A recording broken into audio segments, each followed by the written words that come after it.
बीच के चक्र पकड़ने की वजह से मनुष्य में जो बीमारियां होती है उसमें से सबसे बड़ी बीमारी है ब्रेस्ट कैंसर। जिन औरतों को सेंस ऑफ इनसिक्योरिटी हो जाए, जिनके जीवन में ऐसा लगे कि उनके पति किसी गलत रास्ते पे चल रहे हैं, आजकल तो इस मामले में आप आदमियों से कह भी नहीं सकते, और औरतें भी उसी रास्ते पे चल रही हैं। मैंने पहले ही कहा कि पवित्रता जीवन का सबसे बड़ा ध्येय है और पवित्रता ही अपना बेस है। जिस आदमी में पवित्रता नहीं है वो संसार में कुछ भी नहीं कर सकता। वो अगर कुछ भी करता है उसके मरने के बाद भी लोग कहते हैं कि अरे था तो क्या था, वो ऐसा गंदा आदमी। उसके बाद भी उसके बारे में लोग किताबें छापते हैं, उसके बारे में लोग बताते हैं होंगे बड़े भारी होंगे, उन्होंने बहुत लड़ाइयाँ लड़ी होंगी, ये क्या है, लेकिन आदमी गंदा था। कभी भी सामूहिक तरह से ऐसे आदमी को संसार में लोगों ने महत्ता नहीं दी और न माना है। इससे ऊपर का जो चक्र है ये भी बहुत महत्वपूर्ण है और मनुष्य के लिए तो बहुत ही महत्वपूर्ण है। जब मनुष्य ने अपनी गर्दन ऊपर उठा ली तभी ये चक्र पूरी तरह से प्रकाशित हुआ है, मैनिफेस्ट हुआ। ये चक्र है विराट का, ये चक्र है श्री कृष्ण का। विराट का मतलब ये है कि जब मनुष्य ने गर्दन उठाई तब उसने जाना कि मैं एक बड़े भारी विराट का एक अंग प्रत्यंग, एक प्राइमोर्डियल बीइंग का मैं एक माइक्रोकोज्म हूँ। वो अगर माइक्रोकोज्म है तो मैं उसका माइक्रोकोज्म, उसके अंदर बसा हुआ मैं एक मांसपेशियों का एक टुकड़ा हूँ, जो एक विराट, जो एक सागर है, उस सागर के अंदर मैं बूंद हूँ। ये इस चक्र के गति से हुआ। ये श्री कृष्ण के अवतरण में माने 6000 वर्ष पूर्व घटित हुआ है और इसीलिए मनुष्य उस विराट के बारे में सोचने लगा, उस परमात्मा के बारे में सोचने लगा जिसमें उसे अंतर्हित होना है, जिसमें उसे समाना है। जब आप उसमें समा जाते हैं और जब ये बूंद सागर हो जाता है तो सागर की सारी शक्तियां ही उसमें से चलायमान होती है और वो स्वयं देखता है कि वो एक सामूहिक चेतना में, कलेक्टिव कॉन्शियसनेस में जागृत होता है।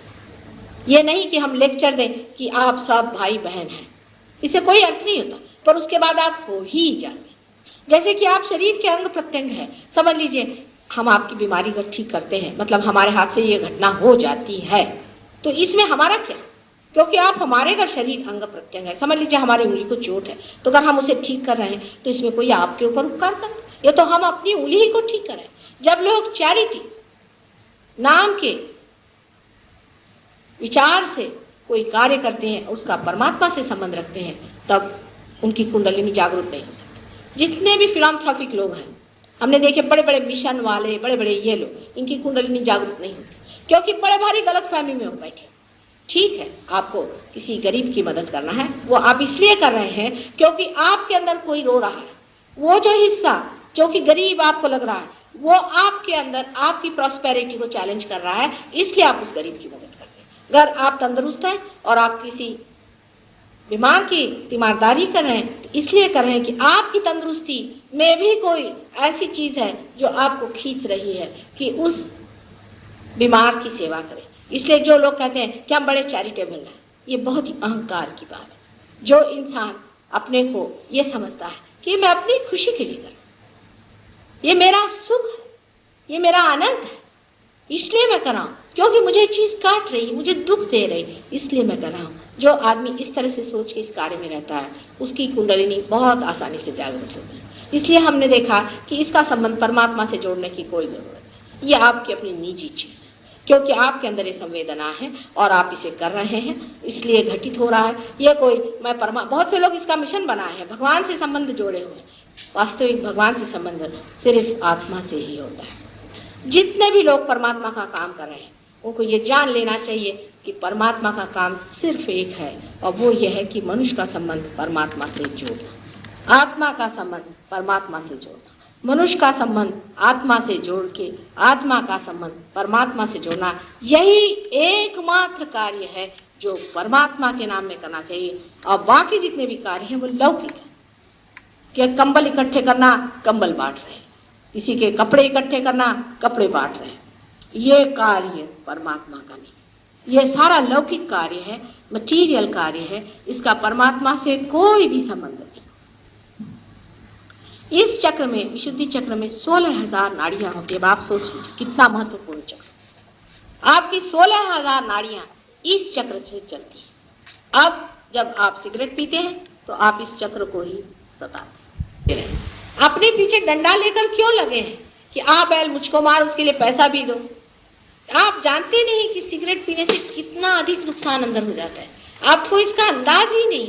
लोग कहते हैं इससे कैंसर हो जाता है, सिर्फ कैंसर ही हो जाए तो बात दूसरी, पर आपका पुनर्जन्म होने का भी पूरा चांस खत्म हो जाता है। अगर आप बहुत ज्यादा सिगरेट पीते हैं तो ये चक्र बहुत बुरी तरह से पकड़ता है।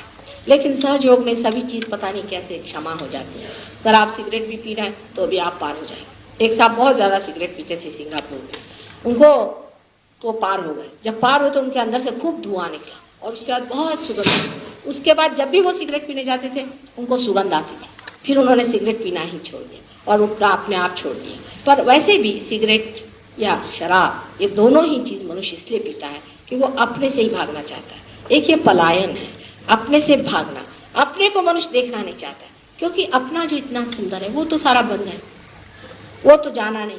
जब वो अपने को जान लेता है तब उसको इच्छा ही नहीं होती, क्योंकि अपने ही मजे में वो बैठा रहता है, उसको टेम्पटेशन ही नहीं होता है। वो जब इतना मधुर स्वाद अंदर आने लग जाता है तो मनुष्य इसको अपने आप ही छोड़ देता है।